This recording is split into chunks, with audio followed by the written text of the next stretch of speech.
Good morning, ladies and gentlefolk who will no doubt behave themselves in the comments today. They never do.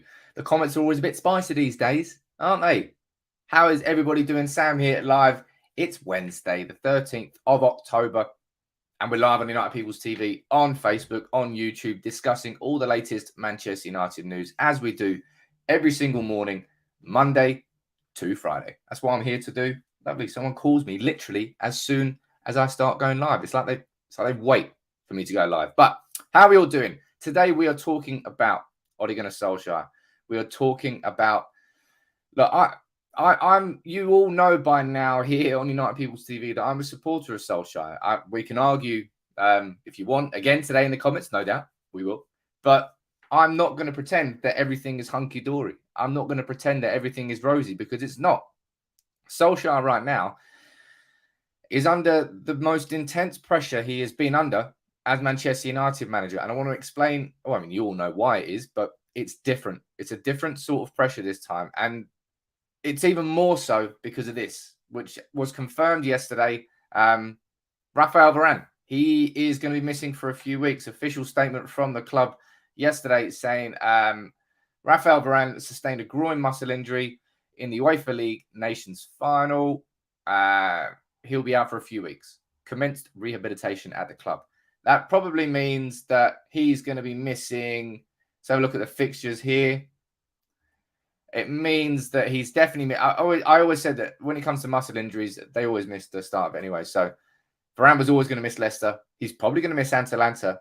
And the earliest we could expect him back is probably Liverpool. And if not Liverpool, it's going to be Spurs away. Either way, this makes it even more difficult for Solskjaer. If it wasn't already difficult for Solskjaer right now, and it is, trust me, it's more difficult than it maybe ever has been. That makes it worse. You let me know, as always, throughout this entire stream, where you're watching from. I can see El Habib watching from Nigeria. Good morning to you. Ibrahim watching from Freetown. Lots of you joining in. Kieran, I can see you all the way from South Africa. How you doing, buddy? Victorim, as always, in the comments. Chris, Josh, Takeoff. Chris Boyle, I can see you as well there, sir. Lone Wanderer. T, I can see you joining in. Anuj, lots of you in the comments this morning, as always. So please, throughout this entire stream, as we always do, it's interactive, it's live. You send in your opinions and comments and we can discuss it. And as I said, look, from the title of the video, you can see I'm calling this a crisis because it is a crisis. It's basically, it's a now or never situation. Gary watching from Hawaii. Big up to you, Gary. It's a now or never situation. I'm going to be doing a video either later today or tomorrow. Later today if I can. I'm getting stuff delivered today. I've got to build. If I can get that done quickly enough, I'll definitely do it today. I'm going to be taking a look at the next 10 fixtures for Manchester United, running through each fixture, probably my predictions for each fixture, and sort of my expectations going into what is a hell of an October and a hell of a November. It's crazy. And as I said, what makes these games more difficult is Varane being injured and Maguire being injured. Because if you look at our defenders list, it's not. It does. I don't really know how to. We've got Victor Lindelof, Eric Bailly, and Phil Jones as the only three fit centre-backs at our club now. We've got Harry Maguire, who hasn't trained yet, or he hasn't trained until yesterday. So maybe he had his first. I know he hadn't trained up until yesterday. Maybe he trains for the first time today on Wednesday, Thursday, Friday. 3 games, three training days after a few weeks out with a similar sort of muscular injury. He had a calf injury, if I remember correctly. But Maguire's out. Raphael Varane's out. Who are you playing as your centre-back partnership against Leicester? You type it in the comments now. I'll read some of yours out. But looking at the options, we've got Victor Lindelof, we've got Eric Bailly, we've got Phil Jones. If you really wanted to, you could probably use Luke Shaw there, but Luke Shaw has played on the left of a back three. When we played 3 at the back, he's played on the left as sort of left centre-back. So he's not really played in a 2 at the back before. But Luke Shaw technically could probably play there, with Alex Tellez actually playing at left back. Wan-Bissaka, he can't play centre back. Brandon Williams, he's at Norwich. Tuanzebe, he's at Villa. And Mengi, you're at Derby. So we don't really have that many options inside the club. And I think we can all agree on basically what it's going to be. what it has to be, really. As David said, Lindelof and Bailly. Abdullah, you're saying the same thing. Josh, you're saying the same thing. You're saying the same thing there. Victorin, Bailly, Lindelof, with Shaw or Telles coming in. Lindelof says Casper, Lindelof and Bailly. Look, it is Lindelof and Bailly. And it's definitely not Jones and Jones. I mean, one Jones is bad enough. Two Jones. Jesus Christ. Jesus.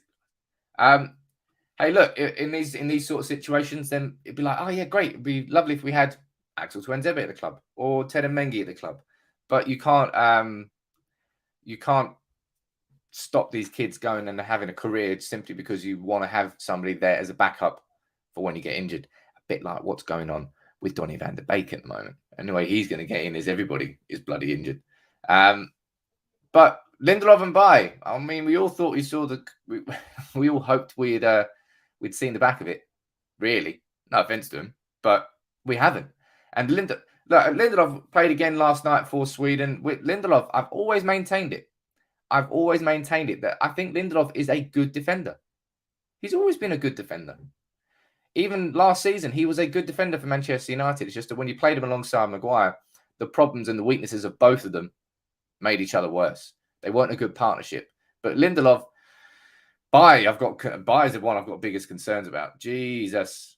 Because when Bailly's hot, Bailly is really sensational. Remember that when he signed from Villarreal prior to his injury concerns at our club anyway, he was cracking. I was looking at it going, my God, we've signed someone special here. I remember thinking that about Eric Bailly after we signed him. But Lindelof, for me, is a very good defender. I'm not worried about Lindelof coming in. Yes, you can worry about his pace, and yes, you can worry about that. But I think Iheanacho might be out for Leicester. Jamie Vardy, of course, will cause problems. Leicester are a good team, man. Leicester are a good team. But at the same time, they've had a bit of a shaky season. I'm going to be doing my predicted 11, looking a bit more in-depth at that Leicester game for sure. But Lindelof and Bailly, for me, they're definitely going to be starting there. Lindelof and Bailly better than Maguire and Lindelof. I mean, I probably wouldn't disagree with that. Bailly's got the pace to cover up for when Vardy's there. My only concern about Bailly is that he's just going to lunge in. That's the concern you always have about Bailly, right? When he's got his head screwed on and he plays properly, as Katarina says there, he's class. But he's just got that in him, isn't he? So, calm down, Eric. Calm down. But yeah, I can see all the comments here. You're all like, Chris, you're saying, I'm the same. Bailly was really good at the start, but the man's a penalty waiting to happen. Yeah, Bailly was cracking at the start. Really enjoyed watching him. And after watching like Jones and Smalling and Rojo and, geez, who else do we have? Blackett. McNair, did he play centre-back? Ooh, geez, horrible. Victor, in what you're saying, I can see you down here, buddy. What do you think about Matic with Lindelof and McTominay and Pogba in the midfield? Oh, sorry. You're saying Matic and Lindelof, two centre-backs, and McTominay and Pogba in midfield. I don't think Matic will be dropped back into centre-back. I don't think we're that desperate. I think that would be very unfair on Bailly and Lindelof, who both are decent defenders in their own rights. But yeah, that my concern about Bailly would be that potential red card. But looking at the squad we've got, we don't really have many other options, do we? Solskjaer does not have many other options. Heading into what is a crazy, crazy fixture period. And here we go. Let's have a look at it. Let's talk about it. Because I'm going to be doing this in depth in a video either later today or tomorrow. So I don't want to speak too much about it because I want you to watch that video, ladies and gents. But our fixtures here, we've got Leicester on Saturday, on Wednesday, at home against Atalanta. After the Valencia. No, it was Villarreal, sorry. Yeah, the winner against Villarreal from Ronaldo. It put us in a stronger position for sure. But we need to beat Atalanta. We play back-to-back Atalanta games now. And in between that, we've got Liverpool at Old Trafford. I'll tell you one thing. I'm just glad we're not playing. Liverpool Anfield. I'm not sure we could handle that at the moment. Jarvis, Sam, why did you join the dark side and went totally tabloid, talking about a crisis? Because look, it's not tabloid. I mean, I suppose that word is crisis, but it is a crisis. Jarvis, there's no denying it. Look, I'm somebody who will say everything how it is, right? And That's kind of what I think. Sorry, by the way, if the microphone is causing any problems. I can see a couple of people commenting on it. I've got a new stand. I've got new everything. Everything in the first couple of weeks is going to be testing, sorting, getting it fixed, and then we're done. But yeah, I'm just glad we're not playing Liverpool at Anfield. I'm not sure we can handle that at the moment. Not with Salah, not with Liverpool playing the way they are playing. And yeah, I don't want to use terminology like crisis, but yeah, Jarvis, I'm not sure I can paint it any other way. Manchester United right now and Solskjaer are at a real crossroads. A real crossroads. Manchester United really need to turn this around because the pressures on Solskjaer now are massively different to what they were before. All right? Massively different to what they were before. And that's because of the players we've signed. Solskjaer's been in these situations before. I think if I was to scroll back here and we were to discuss this one that always stands out in my mind. I think it was around November last year, if I remember correctly. Yeah, let's go back here. This is the last time when Solskjaer really faced a similar sort of situation. If we go here and we look at the fixtures that we had at the moment, and it didn't stem just from it, but Istanbul on the 4th of November, whenever that happened, that was one of the darkest days that Solskjaer has had. And then we responded. We beat Everton, we beat West Brom, we beat Istanbul, we beat Southampton, and then we were knocked out. PSG, we lost. West Ham, we won. Leipzig, we lost. We drew against City. Just about beat Sheffield. But then again, we responded. 6-2 against Leeds. 2-0 against Everton. Drawing against Leicester. Beating Wolves. Beating Villa. And then obviously we lost to City. But that was the last time I remember that Solskjaer had a sort of had a real pressure boiler situation on his job. And the players responded. And I said this yesterday in my stream. I said that Solskjaer is somebody who really does stem loyalty from players. And it's in these situations when you really need your players to step up. They have always stepped up, but they haven't been able to take the step up a little bit further, which is where we need them to get to. Thomas, what are you saying? Think if Bai versus Red and Jones comes in, I'm not sure that English on that one, my friend. But look, I don't think Phil Jones will be playing. I really don't. I don't want to see Phil Jones playing. No offense, Phil Jones. I'm so done. The fact that Phil Jones hasn't left the club and Chris Smalling has is madness. It goes to show how bad a contract that we put Phil Jones on. The fact that we literally cannot get bloody rid of him. It's like a virus, like a disease you just can't get rid of. No offense, I'm a bit harsh to call Phil Jones a virus and a disease, but how he's still at our club, it blows my goddamn mind. Victor, you're saying we better get results. Ole's days are numbered. Look, Ole has got 100% support inside the club. The fact that they've given Mike Phelan that new contract is the best example of that. You don't need any other examples to see how much support he's got. They've just given Mike Phelan a new contract. So the club are supporting him, but nobody inside the club, nobody outside the club, no players, no fans can deny that things right now are not the best. Not the best for Manchester United, not the best for Ole Gunnar Solskjaer. We had a strong start to the season, man. And it goes to show how small the margins are in football, right? Because where were we let's have a look. Let's scroll up here and let's just have a look where we were only a couple of weeks ago, right? Well, I say a couple of weeks ago, a few weeks ago. Probably going into, it was going into Young Boys, wasn't it? Young Boys was the beginning of a mini downturn. Start the season strongly, beat Leeds. Well, we didn't start the season that strongly, did we? We smashed Leeds and then we dribbled to a 1-1 draw at Southampton thanks to Greenwood. We massively snuck a win at Wolves because of Greenwood. Then Ronaldo came in. We won 4-1 and we're going to win all the pots. Then we played Young Boys. And well, that was the beginning of it. We just about beat West Ham thanks to Jesse Lingard from the bench. But then we lost to them midweek in the League Cup. Then we lost to Villa. Then we nearly lost to Villarreal. We did everything possible to try and lose to Villarreal. We didn't. And then we drew to Everton. So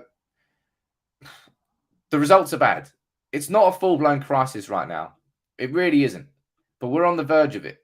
And that's why I'm saying that Solskjaer's in a crisis. I don't want to be tabloid, so I hate the fact that some of you might think that in the comments, but I'm telling you how it is. And right now, Manchester United are getting towards that stage. Thomas, my phone had a heart attack. I think if Bailly gets a red and Jones comes in and then he dominates, it might happen. I mean, I don't think it will. You let me know what you think in the comments below there. Do you think that if Phil Jones comes in, he's going to dominate? Gary Hakins, how can you see here? And this is a very fair point. And I would like to say something here as well. Gary saying, after his recent interview, you can't help but sympathise with Jones. It's not his fault some muppet decided to award him a mega contract. No, I can't begrudge Phil Jones for that contract. And he's also, Phil was speaking about why he's come away from social media. And I mean, social media is a fucking horrible place. 80% of the time. We're in the good 20, by the way. We're in the good 20. It really is a horrible place. It's a very unforgiving place. It's a place where you won't be praised for anything you've done well, but you will be horribly exposed and shouted at for things you've done wrong by people who sit behind keyboards, who have no responsibility for anything they do say. So I do completely agree with Phil Jones there. I do feel sorry for him. But at the same time, I don't want to see him play for my club. I can do both at the same time, right? And how you doing, buddy? Come on, Sam. It's all relative, really. If we beat Leicester, Atalanta, and Liverpool, everyone will be bouncing and saying we're going to win the league. I mean, that's a hell of an if. And of course, football is all about results, and that's why. Look, that's why I'm saying that. Yes, I think he's on the verge of a crisis here, but at the same time, 3 or 4 results changes it. And I suppose that's a situation that Solskjaer is in, right? We've already had that. We've had 2 swings so far this season. At the start of the season, we're going into, after West Ham, we were top of the league. And then all of a sudden now we're a few points off and people are talking about his job and X, Y, Z. It's because of the repeated patterns that we've seen in previous seasons. It's not simply because we've just drawn to Everton. It's not simply because we've lost to Villa. It's just the patterns that we've seen in previous seasons that haven't been fixed and they're repeating themselves. And I think that's why people are starting to get angry. Jarvis, your narrative is obvious. You said we lost against Young Boys and won against West Ham because of Lingard on the bench. I mean, we did lose to Young Boys and we did win because Lingard came off the bench. I mean, that's not particularly a lie. Mate, and Jamie, I think you're right here. You're completely right. In football, you only ever one game off a crisis. That's true. That's a very good comment, Jamie. Thank you for that. I really wish Man United weren't in a crisis. I really fucking wish. I wish nothing more that I would come with a big smile on my face every single game and you would have a fantastic time in the comments. I much prefer it when you're like, I'm not like Arsenal fan TV. I'm not someone who thrives, who gets no, it's not that that gets excited by the losses, but United People's TV does not do better when Manchester United lose, all right? Everyone's been depressed these last 2 weeks. Absolutely depressed. No one's wanted to talk. No one's really wanted to watch. As I said, about half the people tuning in on these live streams compared to normally. And no one's watching the short videos I'm doing. Nobody wants to talk about Manchester United when Manchester United aren't doing well. I think partly that's, again, I said it yesterday, I'll say it again today, that's partly down to entitlement. That's partly down to, if we're losing, fuck that. I won't watch that. I'll go and watch something on Netflix. If we're winning, oh yeah, I'm back in it. Oh yeah, Ronaldo's great. Everyone's great. You got to stick with it when it's shit if you want to enjoy it when it's good. Let me go down here, look at the comments. Let VD Ben, I think this is a fair comment. Let Van der Beek go in January, which he deserves. Try and get Basuma from Brighton. I mean, if that happened, that would be a lovely switch. Hey, why can't we just do the switch? Come on, Brighton. You could take Van der Beek. I think Van der Beek, I'd love him to be successful at the club, but I've reached a point now where I'm just done. Not that I'm done with Van der Beek, but I think I'm done with his career being put on hold because we can't seem to we can't seem to give him any opportunities, even though he deserves opportunities, right? Simple as that. Let's go and talk. There's plenty of talking points here. It's not all sad and gloomy. Although let's talk about the fact that Real Madrid might be coming back in for Paul Pogba. This is coming out from, I think it's from AS in Spain.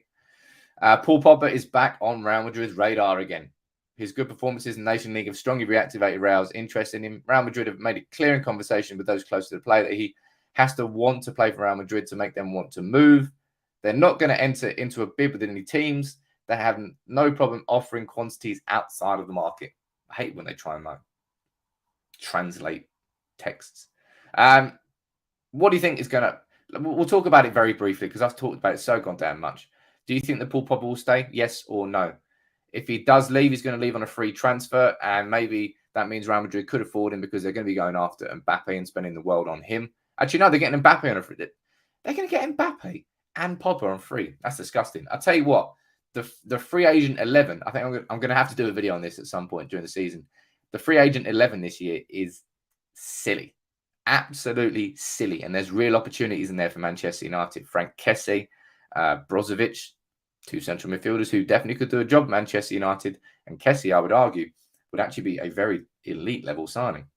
Let me go down to the comments here and see what you're saying. Jamie, you're saying Pogba will stay. Damn it. Pogba and Van der Beek should go save their careers. I don't think Pogba's career is struggling here, if I'm being completely honest. Josh, you're saying Pogba's staying. Gary, you're saying he's staying. Thomas, you're saying he's staying. Vishwa, you're saying no. And Katerina, oh, hell, here we go again with the Pogba fuss. There's a real... Pogba deserves the fuss when he plays like this, when he's performing like this. This is why Paul Pogba has such a hype around him, because he is one of the best central midfielders in the world on his day. Simple as that. That's why the fuss is there. Go down to the comments here. Aaron, you're thinking he will go. I'm still hopeful that Paul Pogba will sign a new contract, if I'm being completely honest. I think that's a massive part of why this pressure situation is so intense on Ole Gunnar Solskjaer. That's another sort of side story. If Manchester United can deliver in the next 10 games and head into sort of December in a really strong position, I think Man United might be able to get Paul Pogba to sign a new contract because he'd want to be part of that team. But if we don't, then we might be losing Paul Pogba on a free. So maybe it's not only Ole Gunnar Solskjaer's job that's on the line. Maybe it's the fact that Man United might be losing a player like Paul Pogba for free if we don't deliver. Again, that's down to the situation I'm saying. And maybe crisis is the wrong word to use. Maybe crisis is the wrong word to use, but I think it's fair, if I'm being completely honest. Anuj saying, show me Brozovic and Kessie's heat map. We'll do that in another video, Anuj. Don't worry about that. We'd speak about that in a bit more detail. But somebody who shone yesterday, mate, he's a joke now, isn't he? He is a joke. What a joke of a bloke. Cristiano Ronaldo hat-tricks for Portugal. He's got bloody 10 of them. 58 career hat-tricks now for Ronaldo, following that one last night before Portugal, and he nearly scored an overhead kick. He has got 115 international goals, the highest international goal scorer of all time. He's turning 37, and he is banging in hat-tricks during the international break. Well, at least he got rested during the international break, right? Well, mate, I don't care if he's banging in hat-tricks. I think a lot of United's hopes for these next 10 games are probably going to be on the shoulders of that bloke. And if there's anybody who's going to be able to handle that pressure on the pitch, it's going to be Cristiano Ronaldo. You know what pisses me off the most? So Ronaldo's got 58 career hat-tricks, and he's only got bloody one in a United shirt. 10 points for a quiz. What team did he get that hat-trick against? You let me know in the comments below. I'll tell you, the first person who gets it gets absolutely nothing apart from, a pat on the back from me. But Ronaldo, he scored a hat-trick yesterday. Bruno Fernandes scored as well. Diogo Dalot also has played pretty well for Portugal during the international break. So I'll be interested to know what your opinion is on Diogo Dalot. Do you think he's sort of done and dusted? Do you think that overall Diogo can maybe sort of improve? But I mean, against Villarreal, he was an abomination. To be fair, he kind of got doubled up on quite a lot of the game, but he was bad anyway. He was bad. Anuj coming in first. It was Newcastle. Very well done. You're not the only one to get it right, though. Plenty of you in the comments here. You're all correct that it was Newcastle.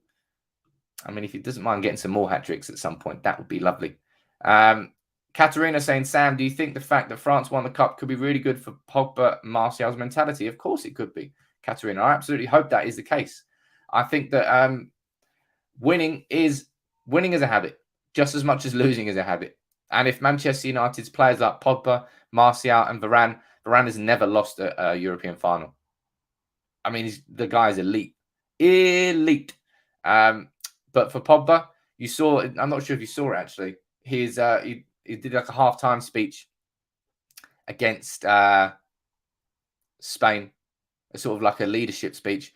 Goes to show that Pogba does have that sort of leadership role. He can be a powerful voice inside the dressing room. Pogba, you can argue, I don't know, you can argue left and right all day long if you want about him. It's the fact that he's got Mino Raiola as his agent. That's the reason why nobody really wants him. But everybody wants him at the same time. It's a bit weird, isn't it? It's a bit weird. Moving on to a next talking point here. I like this. Just wanted to speak about this. This is something I saw yesterday. This is coming from Wayne Barton. As is being reported, the Jimmy Murphy statue will be placed behind the Stretford end, meaning all three public-facing sides of Old Trafford will now have prominent statues. Expected to be unveiled in late 2022. No man deserves it more. And if I'm being completely honest, I'm just amazed that this statue has not gone up earlier. Jimmy Murphy, as we all know, Jimmy Murphy was the man responsible for helping Manchester United in the immediate aftermath of the Munich air disaster. With Sir Matt Busby in hospital, he was the man who stepped up and helped Manchester United keep moving, helped Manchester United keep running. And mate, Jimmy Murphy, as I said yesterday, my dissertation was on the Munich air disaster, and I know just how important that man was in helping our club stay afloat, stay alive in the immediate aftermath of the Munich air disaster. So it's absolutely, he deserves that statue. I'm surprised that statue's not come a lot earlier, but I suppose it's better late than never, right? Thomas, how you doing here in the comments? One of our players delivered also yesterday, but he got a horrible experience. Also, Elanga played for under. Yeah, I saw that. Yeah, mate, the racism that's coming out in let's say coming out in football, the racism that's been in football forever, but everybody seems to be emboldened. And like Hungary yesterday, Hungarian fans literally beating the police down the fucking concourses. It's a joke. It's a joke how bold everyone feels. I think social media is a big part of that, if I'm being completely honest. But there's no place for it in any way, shape, or form. The taking a knee was a gesture which really held power, but I would say it's lost a little bit of its power now. I'm not here saying don't do it. It's not what I'm saying. But I'm here saying that more needs to be done rather than just a generic knee drop gesture, especially when UEFA is, I don't know, UEFA will give a bigger fine to a club for somebody when a streaker goes on the pitch, probably for a club when their fans are racist and they get like a 1-game ban. It's bullshit. Absolutely bullshit. Hungary last night, England was shit. Drew 1-1. Meh. I can't be asked to talk about international football. I really can't. I'm not sure. You let me know in the comments below. I was speaking to a couple of mates about this yesterday. For me, this has to be one of the worst international breaks I can remember. This has dragged on more so than I can remember of any international break. And it's because of the situation that we had going into it.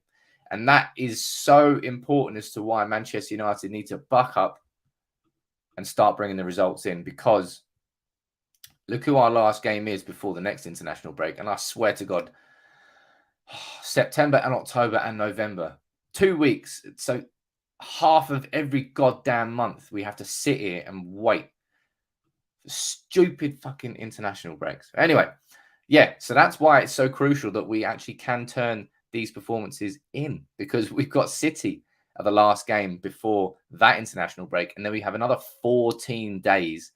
People are saying the Nations League was quality. I don't care. I don't care. I don't care about the Nations League. I don't care about international football. I don't care about. I understand the World Cup qualifiers. Yeah, cool, fair enough. But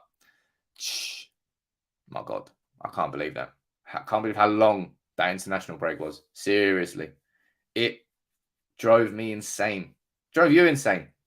We were doing well here on United People's TV. We got some momentum, and then All gone out the window. Hey, look, if anybody has any questions you want to fire in, I've kind of run out of talking points today because I didn't want to speak too much about Solskjaer's next 10 fixtures because I'm doing a separate video on that basically nobody will watch, but some of you might. So I'll be doing that. Also, I do want to say my idea, I'm definitely going to do it. I spoke about it yesterday on the stream. I said, I've got an idea that I might open a PO box and give you all the opportunity to send stuff in. I'm going to be doing that. I'm going to open a PO box that will probably be open in about a week or so. I've got to pay and get it sorted and opened and blah, blah, blah. When it is, I'll give you all the address. And the reason I'm doing it is because I've now had a bit of a change of heart of what's going behind me here. So I'm getting a new sofa coming in today. That's going to look sexy, really nice. But the artwork on the wall, I'm going to leave a space for anybody to send in stuff that you want to be part of the set. Because you, as always, you're here. The regulars are here. Victor, Anuj, Thomas. Plenty of you in the comments. So many I can't actually name. And I want to give you the opportunity to be part of the set. So if you wanted to send in, I don't know, bits of artwork, bits of memorabilia, anything you wanted to send, it can be small, it can be big, anything. You can send it into the PO box. And I think it'll be cool. Just really cool to give somebody an opportunity to see what you can send me. You can send me quite literally anything. It's a PO box. Jim, I feel exactly the same as you about international breaks. They should be abolished. An absolute waste of space and time. I mean, they can't really be abolished too much because they obviously are important for the qualifiers when it comes to actual friendlies. Oh, God. My God. But look, maybe I'm a bit strong when I'm saying that this is a crisis for Ole Gunnar Solskjaer. I don't really think that I am. As I said, I feel like this is a new situation for Ole. I mean, he's been here before when his job's been under pressure and the players have responded. But the pressures on this season are very, very different. The players that he's got are very, very different. And that's why this situation is more intense than it has been before. And Rafael Varane being injured, that's only deepened that crisis. Harry Maguire, he's already injured. So that crisis there, he's got a little mini crisis at centre-back. But at the same time, we haven't been keeping clean sheets when we've had all of them. So therefore, what are we going to do when we don't have them? You know what's going to be hilarious? I mean, I hope it happens. Man United keep their first clean sheet in ages against Leicester when we've got Bailly and Lindelof at centre-back. And you're going to be sitting there going, that makes no sense. That makes absolutely no sense how we can keep a clean sheet. I mean, I hope it is. I really hope it is the case. Probably won't be, but you never know. You never know. Let's have a look here. Go up here. Victor, apparently you're a good painting. Can I send you a painting, Sam? A painting of me, that's going to look absolutely crap because I'll be in it. But look, as I said, I want to open this PO box up because I think it'll be cool and exciting to see what you guys and girls can send. Send whatever you want, apart from shit. Don't actually send physical shit. I don't really want that. But let me go down here and see what you're saying in the comments. Spicy, as always, don't get too angry in the comments, people. Don't get too angry in the comments. Yeah, 5 minutes and I'll wrap it up here because I've really run out of things to say and I don't just want to waffle on. Ronaldo's the GOAT. We know that. It's international break. There's no more goddamn talking points. There's no more talking points. I spoke about it yesterday. This is why I hate international breaks. Because you run out of things to say. Maybe if United were playing better, we wouldn't be running out of things to say. But look, I'll wrap it up now. I don't want this to end up being a bad stream. Look, thank you very much for joining in today, ladies and gents. I'll be here later on with my videos, my shorter video, more concise video on Solskjaer on the next 10 games and the pressures facing us and my predictions for these next 10 games. Where do I think we're going to end up? I'll speak about it with you in the comments. Make sure you drop a like on the video and subscribe if you are new to United People's TV. Till next time, though, take it easy.